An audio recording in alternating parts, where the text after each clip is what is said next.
નમસ્કાર મિત્રો, ગુજરાતી લોકવાર્તા યુટ્યુબ ચેનલમાં તમારું હાર્દિક સ્વાગત છે। આજે આપણે વાત કરવાના છીએ મહાકવિ ગોસ્વામી તુલસીદાસ વિશે। તુલસીદાસજીનો જન્મ ક્યાં થયો અને હનુમાન ચાલીસાની રચના કેવી રીતે કરી એનો ઇતિહાસ આજે આપણે આ વિડીયોમાં જાણવાના છીએ। શ્રી રામચરિતમાનસના રચયિતા ગોસ્વામી તુલસીદાસનો જન્મ સન 1511માં સંવંત 1568માં રાજપુર શ્રવણ સુદ સાતમે થયો હતો। પિતાનું નામ આત્મારામ અને માતાનું નામ તુલસી દેવી હતું।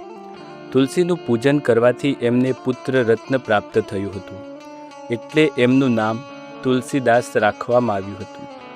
પત્ની રત્નાવલી પ્રતિ અતિ અનુરાગની પરિણતિ વૈરાગ્યમાં થઈ। અયોધ્યા અને કાશીમાં નિવાસ કરતાં કરતાં એમણે અનેક ગ્રંથો લખ્યા। ચિત્રકૂટમાં હનુમાનજીની કૃપાદૃષ્ટિથી જ એમને ભગવાન શ્રી રામચંદ્રજીના દર્શન થયા હતા। કાશી અને અયોધ્યામાં સંવંત 1631માં એમણે રામચરિતમાનસ અને વિનય પત્રિકાની રચના કરી। તુલસીદાસજી રચિત હનુમાન ચાલીસાનો પાઠ સમગ્ર વિશ્વમાં કરોડો લોકો રોજ કરે છે। તુલસી ઘાટ જ પર વસતા વસતા શ્રાવણ સુદ ત્રીજે એ રામમાં લીન થઈ ગયા।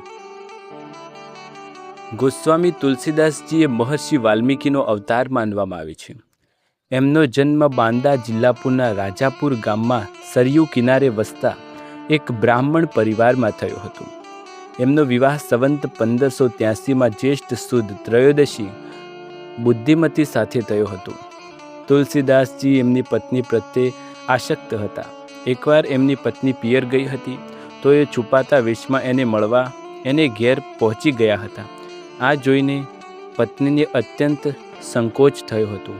એને કહ્યું, હાડ માસ કો દેહ મમ તાપર જીતની પ્રીતિ તિસુ આધો જો રામ પ્રતિ અવસી મિટહી ભવભીતિ। તુલસીદાસજીના જીવનમાં આ દોહો એક નવો સંચાર કર્યો અને એમને એક નવી દિશા મળી। તેઓ એ જ ક્ષણે ત્યાંથી ચાલ્યા ગયા અને સીધા જ પ્રયાગ પહોંચ્યા। ત્યારબાદ તેઓ જગન્નાથપુરી, રામેશ્વરમ, દ્વારકા અને બદ્રીનાથની પગપાળા યાત્રા કરી। 14 વર્ષ સુધી તેઓ તીર્થાટન કરતા જ રહ્યા। આ ગાળામાં એમના મનમાં વૈરાગ્ય અને તિતિક્ષાની ભાવના જાગૃત થઈ। આ જ સમયમાં એમણે નરહર્યાનંદજીને ગુરુ બનાવ્યા। ગોસ્વામી તુલસીદાસજી અંગે ઘણી કથાઓ પ્રચલિત થઈ કે કહેવાય, જ્યારે પ્રાતકાલમાં એ શૌચ કર્મ માટે ગંગા પાર જતા હતા તો તેઓ લોટામાંનું પાણી રસ્તામાં એ જ ઝાડમાં નાખી દેતા હતા। એ ઝાડ પર એક પ્રેત રહેતું હતું।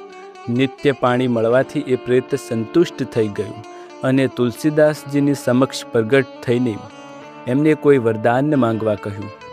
ગોસ્વામીજી તુલસીદાસ એ રામચંદ્રજીના દર્શન થાય એવી જીજીવિષા પ્રગટ કરી। પ્રેતે એમને જણાવ્યું કે અમુક મંદિરમાં સાંયકાળે રામાયણની કથા થાય છે, ત્યારે હનુમાનજી કોડવાળા સ્વરૂપે એક અલગ જ વેશમાં એ કથા સાંભળવા આવે છે। એ કથા શરૂ થતાં પહેલાં આવે અને કથા પૂર્ણ થયા બાદ જ ત્યાંથી જાય છે।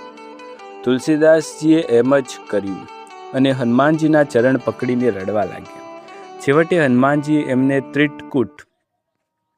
ચિત્રકૂટ જવાની આજ્ઞા કરી। તેમણે કહ્યું, તમે જ્યારે ચિત્રકૂટમાં વિચરણ કરતા હતા ત્યારે બે રાજકુમાર, એક શ્યામલવણો અને બીજો ગીરવર્ણો, હાથમાં ધનુષ્ય બાણ લઈને ઘોડા પર સવાર થઈને એક હરણની પાછળ ભાગતા તમને દેખાયા હતા। હનુમાનજીએ તુલસીદાસજીને પૂછ્યું, તમે આ જોયું હતું કે નહીં? તુલસીદાસજીએ એ જોયું હતું એનું આબેહૂબ વર્ણન કર્યું। ત્યારે હનુમાનજીએ કહ્યું કે એ જ રામ લક્ષ્મણ હતા। એ જ દિવસ હતો વિક્રમ સંવંત 1607 અને એ દિવસે મૌની અમાવસ્યા હતી। ચિત્રકૂટ ઘાટ પર તુલસીદાસ ચંદન ઘસી રહ્યા હતા ત્યારે ભગવાન રામચંદ્રજી એમની પાસે આવ્યા અને એમની પાસે ચંદન માંગ્યું। તુલસીદાસજીએ એમને જોતા જ દંગ રહી ગયા। આવી રૂપરાશિ તો એમણે ક્યારે નહીં નિહાળી હોય। તુલસીદાસજી તો બોલતા જ બંધ થઈ ગયા અને તે દિવસે રામનવમી હતી. સંવંત 1631 તો એ પવિત્ર દિવસ હનુમાનજીની આજ્ઞાથી અને એમનાથી પ્રેરણા લઈને તુલસીદાસજીએ રામચરિત માનસ લખવાનો શુભારંભ કર્યો અને 2 વર્ષ 7 મહિના અને 26 દિવસે તે પૂર્ણ કર્યું. હનુમાનજી ફરી પ્રગટ થયા. એમણે તુલસીદાસજીનું રામચરિત માનસ ધ્યાનથી સાંભળ્યું અને એમને તુલસીદાસજીને આશીર્વાદ આપ્યા. આ રામચરિત માનસ તમારી કૃતિ અને તમારી કીર્તિને અમર બનાવશે. સતચરિત જોવાના કારણે તમારા હાથથી કોઈ ચમત્કાર થઈ જાય છે. એકવાર એમના આશીર્વાદથી એક વિધવાનો પતિ જીવિત થઈ ગયો હતો. આ ખબર બાદશાહ સુધી પહોંચી. એમને તુલસીદાસજીને તેડું મોકલ્યું અને કહ્યું, તમારી કોઈ કરામત અને ચમત્કાર અમને પણ બતાવો.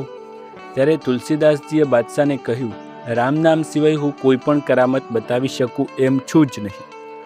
બાદશાહે એમને કેદ કરી લીધા અને તેમણે કહ્યું, જ્યાં સુધી કોઈ કરામત નહીં કરી બતાવો ત્યાં સુધી અહીંથી છૂટી નહીં શકું. તુલસીદાસજીએ હનુમાનજીની સ્તુતિ કરી. હનુમાનજીએ વાનરોની સેના મોકલી અને બાદશાહના કિલ્લાને નષ્ટ કરવાની શરૂઆત કરી દીધી. બાદશાહ એમના ચરણોમાં એટલે કે તુલસીદાસજીના ચરણોમાં પડીને એમની ક્ષમા યાચના માંગી. તુલસીદાસજીના સમયમાં હિન્દુ સમાજના અનેક પંથો પડી ચૂક્યા હતા. મુસલમાનોના નિરંતર આતંકને કારણે પંથવાદને અનુમોદન મળી ગયું હતું. એમણે રામાયણના માધ્યમથી વર્ણાશ્રમ ધર્મ, અવતાર ધર્મ, સાકાર ઉપાસના, મૂર્તિ પૂજા, સગુણવાદ, ગૌબ્રાહ્મણ રક્ષા, દેવાદી વિવિધ યોનિઓનું સન્માન એવી પ્રાચીન સંસ્કૃતિ અને વેદમાર્ગનું મંડન તુલસીદાસજીએ બહુ જ સારી રીતે જાણતા હતા કે રાજાઓની અંદરોઅંદરની ફાટકૂટ અને સંપ્રદાયવાદના ઝઘડાઓને કારણે ભારતમાં મુસ્લિમોની વિજય થઈ રહી છે. એમણે આ વાત ગુપ્ત રીતે રામચરિત માનસમાં મહત્વ દ્વારા બતાવવાનો પ્રયાસ કર્યો, પરંતુ રાજશ્રય ન હોવાના કારણે લોકો એમની વાત પૂરેપૂરી અને સાચી રીતે સમજી શક્યા નહીં. અને આજે એ કારણ કે રામચરિત માનસનો રાજનૈતિક ઉદ્દેશ્ય સફળ થઈ શક્યો નહીં. અને આમય તુલસીદાસજીએ રાજનૈતિક બાબતોને કેન્દ્ર સ્થાને રાખવાનો પ્રયત્ન બહુ જ કર્યો નથી. માત્ર ગર્ભિત ઇશારો કરીને છોડી દીધું લોકો પર સમજવાનું. જેણે સમજવું હોય તે સમજે અને ના સમજવું હોય તે ના સમજે. તેમ છતાં પણ આજે આ ગ્રંથ બધી જ મતાવલંબીઓને પણ સંપૂર્ણપણે માન્ય છે. બધાને એક સૂત્રે બાંધવાનું કામ આદિ શંકરાચાર્યએ શરૂ કર્યું હતું. એક કાર્ય ત્યાર પછીના યુગમાં મહાકવિ ગોસ્વામી તુલસીદાસે કર્યું. એ નિર્વિવાદ છે કે ગોસ્વામી તુલસીદાસજી અધિકાંશ હિન્દુ ભારતને મુસ્લિમ બનતા અટકાવ્યું હતું. મહાકવિ તુલસીદાસજીના 12 ગ્રંથો અતિ પ્રસિદ્ધ છે, જેમાં દોહાવલી, કવિત રામાયણ, ગીતાવલી, રામચરિત માનસ, રામલલા નહોછું, પાર્વતી મંગલ, જાનકી મંગલ, બરૈવ રામાયણ, રામાજ્ઞા, વિનપત્રિકા, વૈરાગ્ય સંદીપની અને કૃષ્ણ ગીતાવલી. તત ઉપરાંત તેમણે રામસુતઈ, સંકટમોચન, હનુમાન બાહુક, રામનામમણિ, કોશમંજુષા, રામશલકા અને હનુમાન ચાલીસા તેમના અતિ પ્રખ્યાત પામેલા ગ્રંથોમાં એક છે. 112 વર્ષની લાંબી આયુએ સંવંત 1680માં શ્રવણ સુદ 7મે શનિવારે તેમણે 80 ગાંઠ ઉપર પોતાનો દેહ ત્યાગ કર્યો હતો. એટલે કે ઈસવીસન 1623માં સંવંત 1680 ગંગત કે તીર, શ્રાવણ શુક્લ સપ્તમી, તુલસી તજો શરીર. એમના મહાન કાર્યને લીધે જ તેઓ મહાકવિ તુલસીદાસ કહેવાય છે. અને તેમના પર ભગવાન હનુમાન અને શ્રીરામની કૃપા જોવા મળી. તેમના જીવનમાં ભગવાન રામ અને હનુમાનનું મહત્વ ખૂબ જ વધારે રહ્યું અને તેમને પોતાના જીવનમાં તેમના સાક્ષાત દર્શન પણ પામ્યા. દર્શક મિત્રો, આ હતા ગોસ્વામી તુલસીદાસજીનો લોક પ્રચલિત ઇતિહાસ, જે તેમની જીવન ગાથાઓ સાથે જોડાયેલો હતો. તમને વિડીયો પસંદ આવે તો વિડીયોને લાઇક, શેર, કમેન્ટ કરજો. ચેનલ પર નવા હોય તો ચેનલને સબસ્ક્રાઈબ કરવાનું ભૂલતા નહીં. ફરી એકવાર નવા વિડીયોમાં આવા જ ઇતિહાસ સાથે મળીશું. કોઈપણ મહાપુરુષનો ઇતિહાસ જાણવો હોય, કોઈ પણ લોકવાર્તા જાણવી હોય તો કમેન્ટ બોક્સમાં અમને જણાવો. અમે તમારા માટે એ લોક પ્રચલિત ઇતિહાસ લઈને આવીશું. ત્યાર સુધી તમારા બધાનો આભાર. જય શ્રી રામ.